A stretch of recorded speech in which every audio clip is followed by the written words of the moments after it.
भेटियो है साथीहरू, भेटियो। नेपालमै ठुलो ग्यासको खानी भेटिएको छ। अब धनी हुने पालो नेपालको पनि आएको छ। मैले यो यतिकै भनिरहेको छैन।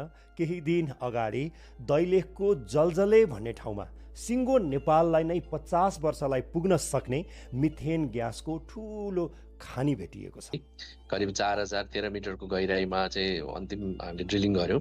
त्यो ड्रिलिङ सम्पन्न भए पश्चात त्यहाँ एउटा मिथेन ग्यासको चाहिँ भण्डारण रहेको राम्रो सम्भावना देखिएको छ। दैलेखको यो जलजले आसपासमा पहिलादेखि नै ग्यासहरू निस्किरहेको, आगो बलिरहेको देखिन्थ्यो र सरकारले चीनको जियोलोजी सर्वेसँग मिलेर 2 वर्षदेखि यो क्षेत्रमा ड्रिल गरेको छ। 4 किलोमिटरसम्म तल ड्रिल गर्यो, त्यसको नमुना परीक्षण गरियो र अहिले त्यसको प्रारम्भिक रिपोर्ट तयार भएको छ र चीन सरकारले नेपाल सरकारलाई प्रारम्भिक रिपोर्ट पनि बुझाएको छ। यो रिपोर्टमा एउटा कुवामा मात्रै 1 अर्ब 12 करोड घनमिटर प्राकृतिक मिथेन ग्यास रहेको पुष्टि भएको छ र यो चाहिँ एउटा मात्रै कुवाको हो। त्यहाँ अरू 3वटा कुवाहरू छन्, त्यो सबैको जोड्ने हो भने चाहिँ 3 अर्ब 18